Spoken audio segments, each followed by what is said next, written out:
Recording.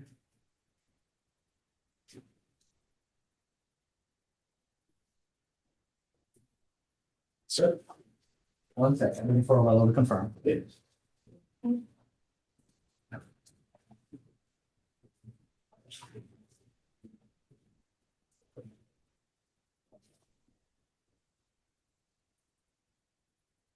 Okay, we're good to go.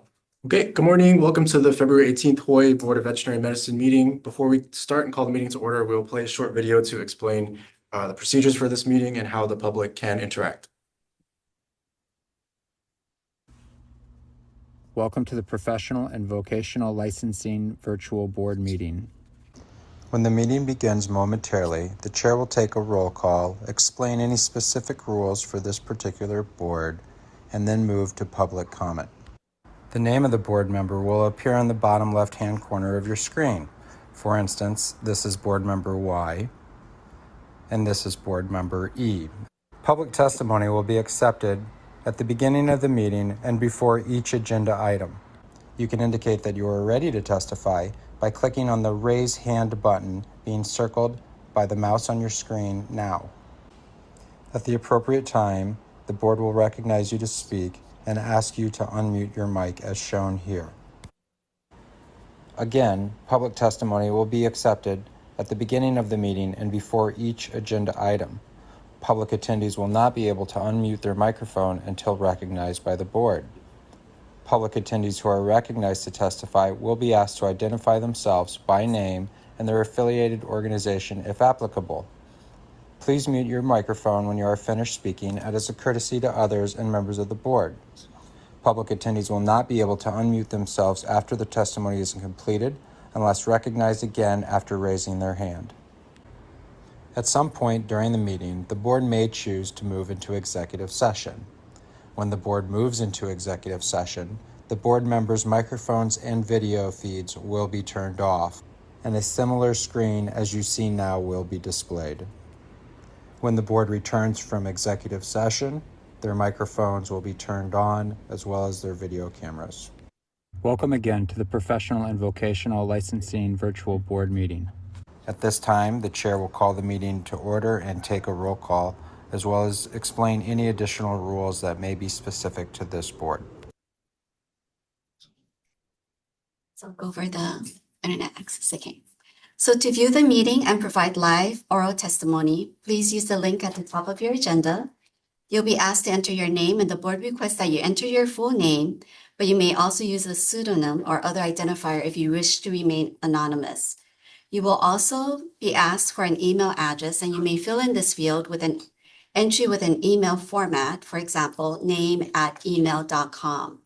Your microphone will be automatically muted, and when the chairperson asks for public testimony, you may click the raise hand button found on your Zoom screen to indicate that you wish to testify about that particular agenda item. The chairperson will individually enable each testifier to unmute their microphone. When recognized by the chairperson, please unmute your microphone before speaking and mute your microphone after you finish speaking. For phone access, if you cannot get internet access, you may get audio-only access by calling the Zoom phone number listed at the top of the agenda. Upon dialing the number, you'll be prompted to enter the meeting ID, which is also listed at the top of the agenda. After entering the meeting ID, you'll be asked to either enter your panelist number or wait to be admitted into the meeting. You will not have a panelist number, so please wait until you are admitted into the meeting. When the chairperson asks for public testimony, you may indicate you want to testify by entering star and then 9 on your phone's keypad. After entering star and then 9, a voice prompt will let you know that the host of the meeting has been notified. When recognized by the chairperson, you may unmute yourself by pressing star and then the number 6 on your phone. A voice prompt will let you know that you are unmuted. Once you are finished speaking, please enter star and then 6 again to mute yourself. For both internet and phone access, when testifying, you will be asked to identify yourself and the organization, if any, that you represent. Each testifier will be limited to 5 minutes of testimony per agenda item. If connection to the meeting is lost for more than 30 minutes, the meeting will be continued on a specified date and time, and this information will be provided on the board's website. So I'll start taking roll at this time. So members, when I call your name, please respond whether present or here. And if you are joining us remotely, please state whether you are alone or if there's someone with you. Dr. Lisa Wood, licensed member. Present and alone. Dr. Tiffany Hummel, licensed member. Present. Eileen Wada, public member. Present. And then Dr. Kimberly Thompson Kerr and Gabrielle AC is excused from the meeting. And then myself, Marcella Chalk, chair, also present. So we have the agenda. So there is one typo on the agenda, and this is for agenda item number 5. So it's written as Senate Bill 483. It should be Senate Bill 2158. So it's just a typo. In the future, if we could put the title relating to, so that'll be. That's it, descriptive. Thank you. Okay, so I will call the meeting to order. The time is 10:24. Oh, wow. Never somebody So agenda 1A, approval of the open and executive session meeting minutes from December 10th, 2025 meeting. Is there anyone who would like to provide testimony on this particular agenda item? Seeing no hands raised online. You're talking about the minutes? Yes. Okay, there's some errors. And I don't know whether or not to point out, at the meeting, we discovered. What page are that- you on? that the, What page are you on? the last page, Which one, the executive or the the regular meeting, open session? yeah, is the dates were all wrong, so. And we said that it was gonna be corrected and then resubmitted, so, For this year's meeting dates. yeah, the meeting dates, yeah. So we're just gonna run with this. But this is the Wrong, minute. So this is what we discussed in that meeting, but since then it's changed. But this is what was presented to the Oh, last. okay, yeah, all right, okay. So we're gonna get the current, the current. Yeah, so the schedule's already changed, but we can resend if you want. All right, thank you. Then I move that the minutes be approved as circulated. May I get a second if there's no further discussions? I second. So, any opposed? It's no opposition, so motion carried forward. So next agenda item, new business. Is there anyone who would like to provide any testimony on agenda item number 2? You like this one? Would that be okay? This is the time. Oh, you can have a seat. Please feel free. Before we go on, Adrian, are the new dates, meeting dates posted on the board? On the website, yeah. Okay, I'll go check there. Is she testified now or when we get to 3? What item? Are you Dr. Yeah. Denham? I am, but I also had the question. Oh, yeah, perfect. Yeah, that works too. Really. Okay. So my name is Candace Denham and I'm a veterinarian here in Hawaii and I've done a little bit of telemedicine. There's a company called Vesta. And up until this point, there's been legislation that's required an in-person visit or a visit to the facility where the animal is housed in order to be able to obtain the necessary relationship for prescriptions for veterinary client-patient relationship. But I noticed in the legislation that they said if you had access to the full medical records that an on-call veterinarian could establish a relationship necessary to provide prescription medication if deemed necessary by the veterinarian. And I just wanted to clarify that language because in certain circumstances where some of these patients live in outer islands situations where it might not be that easy to get to a veterinarian and they have things like a urinary tract infection or something like that where, you know, antibiotics might be a good idea. And I realized that in most circumstances, we would want to, you know, see that patient, get, you know, air analysis and make sure that they don't have crystal lymph nodes and things like that. But sometimes that isn't something that is immediately available to them. So in that circumstance where they had full medical records available to me to review and they've been seen within the last year and they've been, diagnosed with chronic urinary tract infections, would that be something that would be enough to establish that relationship necessary for, that type of prescription? Or would we still want to maintain those strict rules, for that relationship? And that's where I just wanted to clarify the language in the legislation into you guys. Dr. Wood, could you hear? Yes, I Okay. could. And I think we went over this a little bit prior to the meeting, and it is on our agenda for discussion.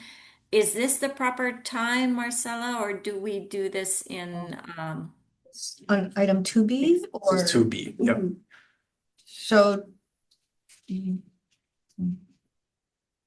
I don't know, I defer to the vets regarding her question as it relates to, The interpretation. yeah.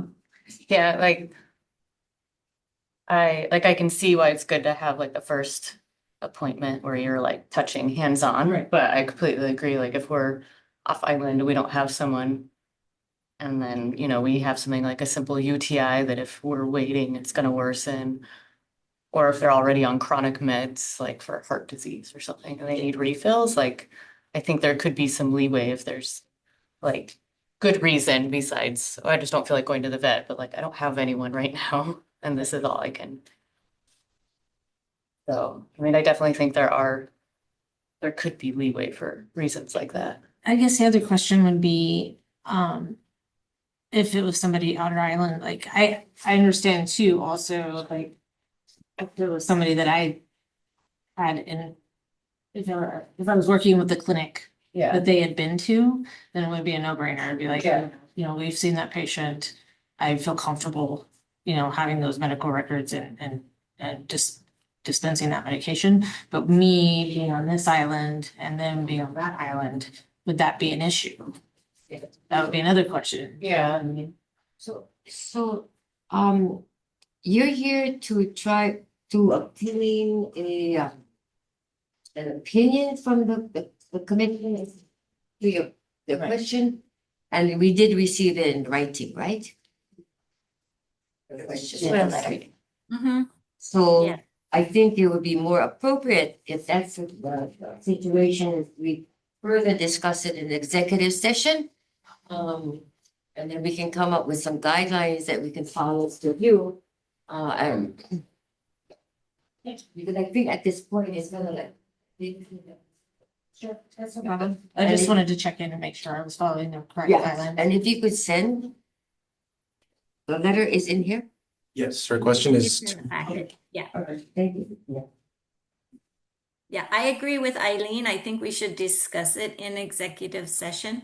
But I really want to thank you for coming in and bringing it to our attention.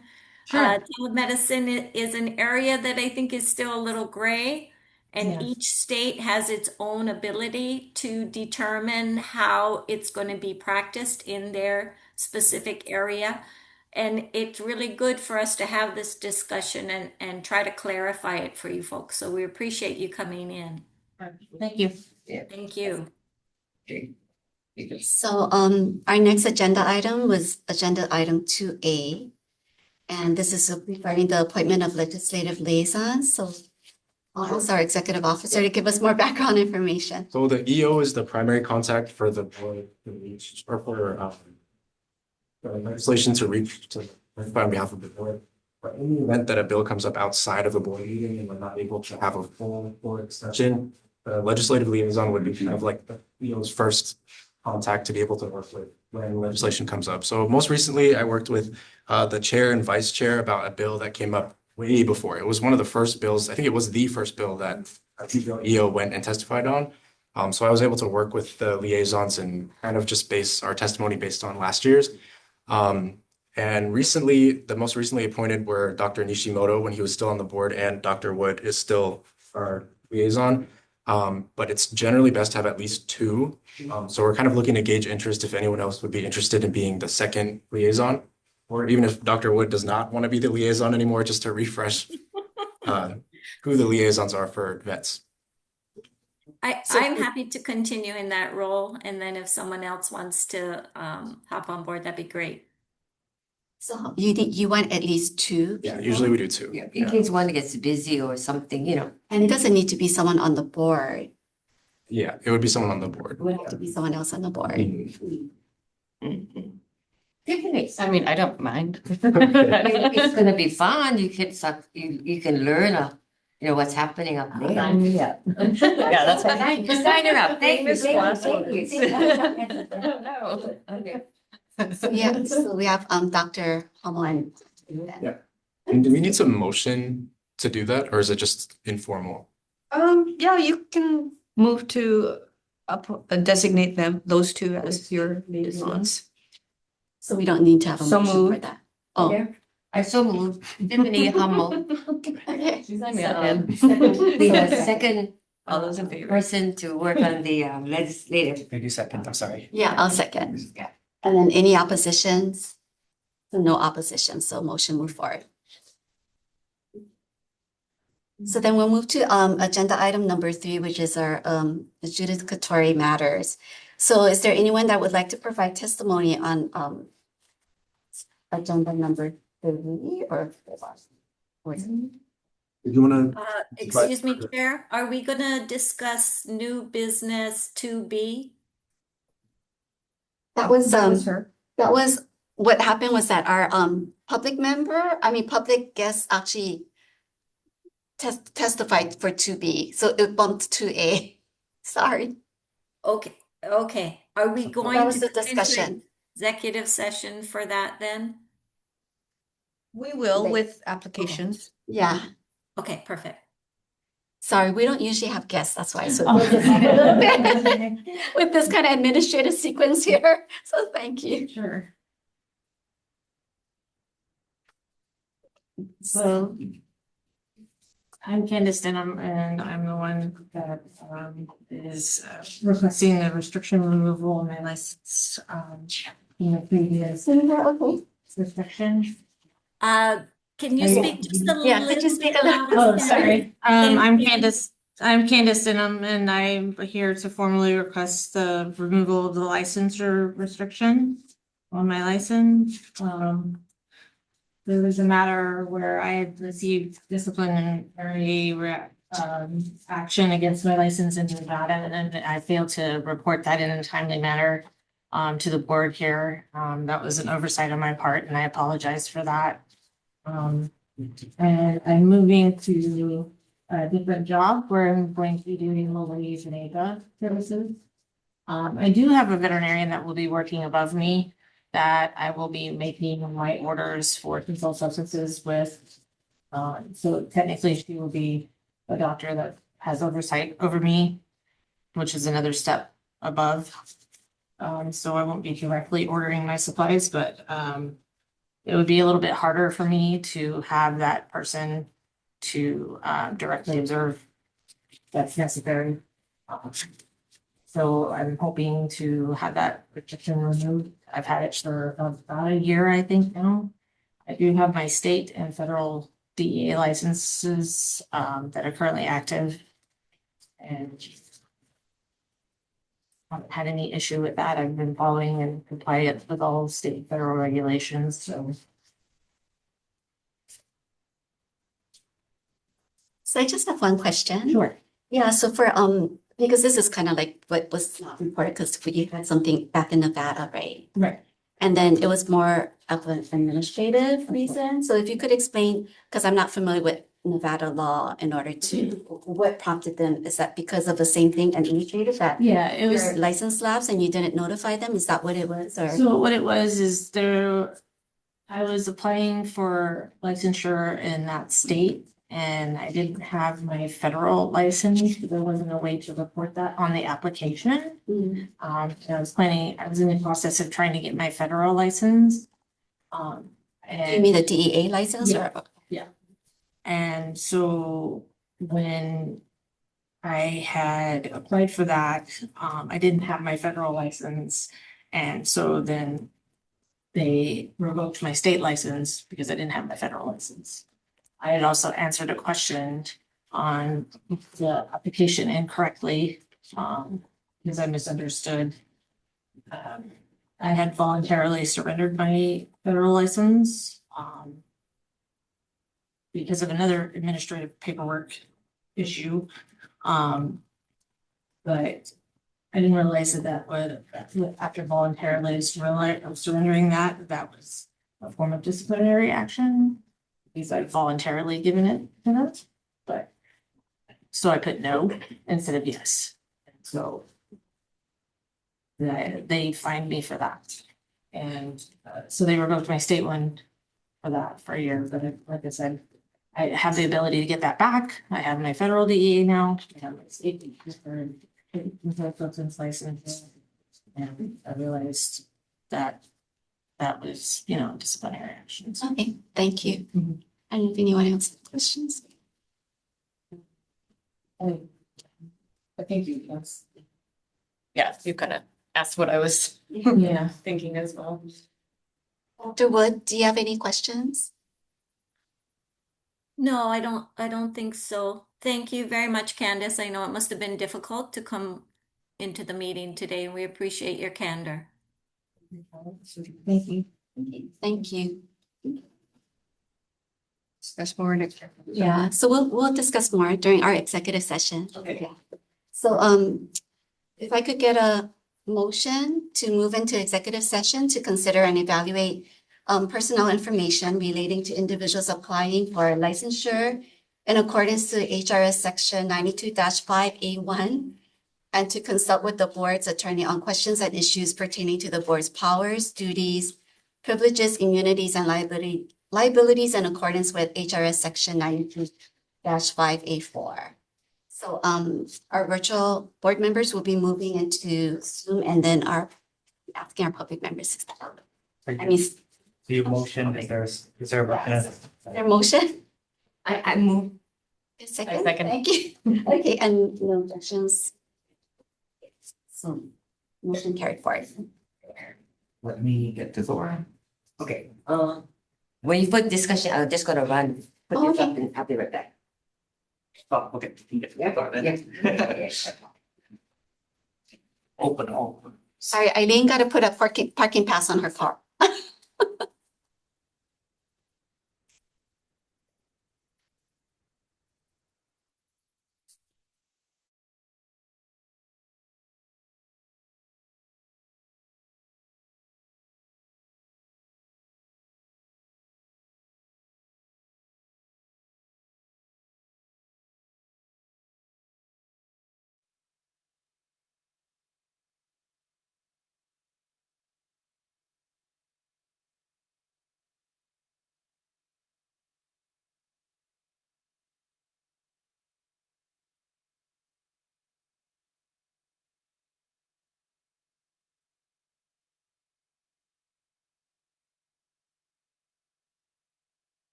When is our next meeting?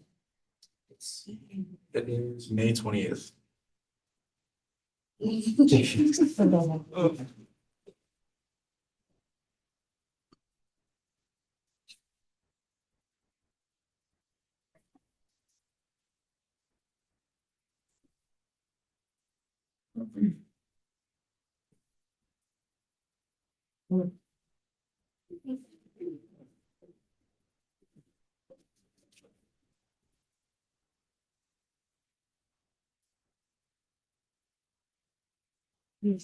Everyone's back and we're ready. Okay, thank you. So.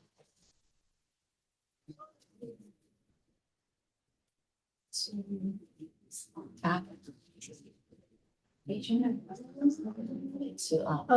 can take up item 2B.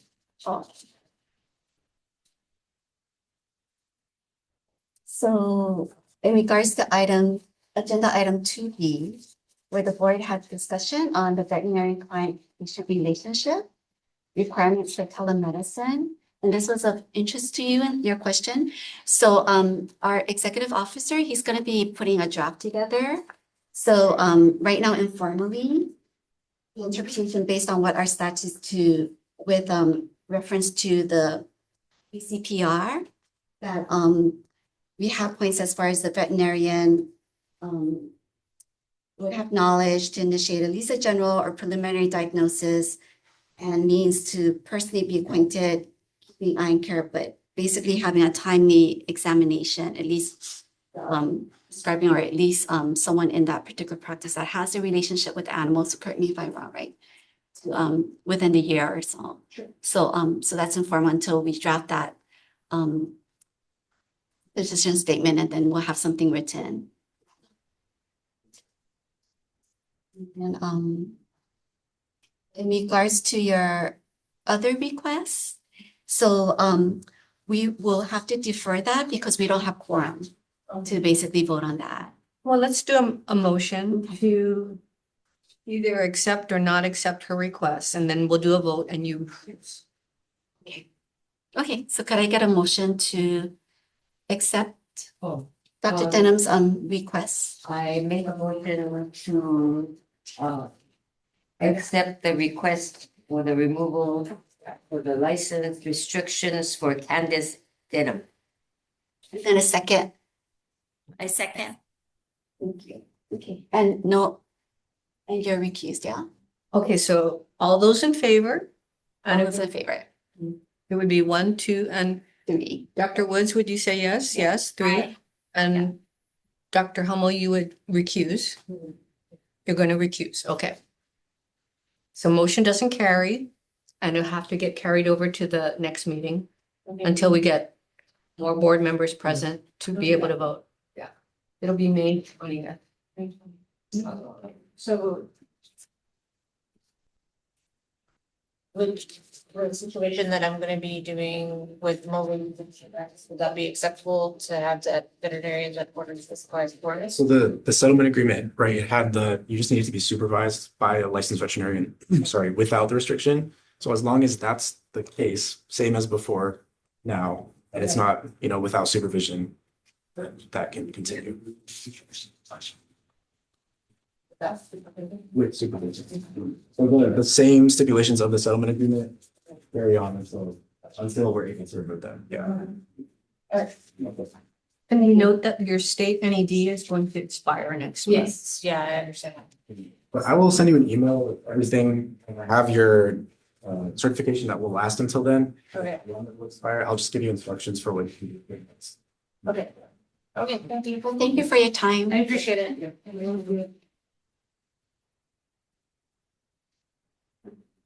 So we finished that particular agenda item. Okay. So the next agenda item, I guess, if I could get a motion to accept the Reference. the ratification list for both issued licenses as well as courtesy and permits. I could get a motion to. I move to accept ratification. Dr. Ishi, Second. for the appointment is here. We get a second? I second. Okay, any opposed? Motion move forward. So we have agenda item number 5. Legislative session 2026. Is there anyone who would like to provide testimony on this particular agenda item? Seeing none, Chair. Thank you. Okay, so we will be discussing Senate Bill 2158, that's correct, relating to veterinarians. So this was a carryover measure from last session that establishes the Veterinarian Workforce Development Special Fund, as well as the Veterinary Workforce Development Loan Repayment and Scholarship Program to support qualified veterinarians. So I refer to Adrian to give us any background on the bill and its status. So I think this bill unchanged we discussed last session too. And it was actually the first bill that we were testifying on for this legislative session. It was like right at the start. So I went to the hearing on the 6th and it was very unanimously supported by every testifier. The board offered comments based on what was said last session. Basically just that the board really appreciates the intent, but we don't really have the structure or staffing to administer a special fund on the scale that they're suggesting. But it did pass the LBT and CPN committees with amendments. It changed the effective date to January 1st, 2077. And in the committee report, they noted that for UH to establish a new doctorate of veterinary medicine, they estimated it would cost 50 to 70 million, plus another 100 million to build the school facility, whatever. And they see this bill as essentially a more cost-effective solution in lieu of pursuing a UH doctor of veterinary medicine. Other questions for Adrian? No, I spoke with Senator Richards. He's actually a partner in our practice here. And we shared with him some of the concerns that we had, and he completely understands. It's, in his words, part of the process. The fact that the bill passed didn't mean that it was actually a go. There's still so much work to be done on this, but it allows the conversation to continue. Sorry, 27-7. Thank you. Okay, so moving to the next agenda item. Oh, Does the board want to establish a position other than comments, or is that okay for right now? I think we're okay for right now, yeah. Okay, great. thanks. So the next agenda item, the executive officer report. Is there anyone who would like to provide testimony for this agenda item? Seeing none, Board Chair. Thank you. Okay, Adrian, you're. Okay, these are the results of the State Veterinary Licensing Board examination for November, December 2025, and January of this year. So in November, 5 out of 5 passed the exam. In December, 3 out of 5 passed and 2 failed. And in January, 3 out of 4 passed the exam. Comments or questions? Okay, so our next meeting is Wednesday, May 20th, 10 a.m.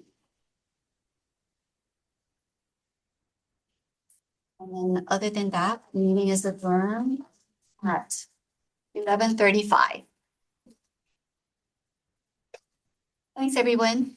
Thank you, guys. Thanks. Konnichiwa Choi. Enjoy I the know. Chinese New Year. I know. Take care. Okay, aloha. Bye-bye. Closing the meeting.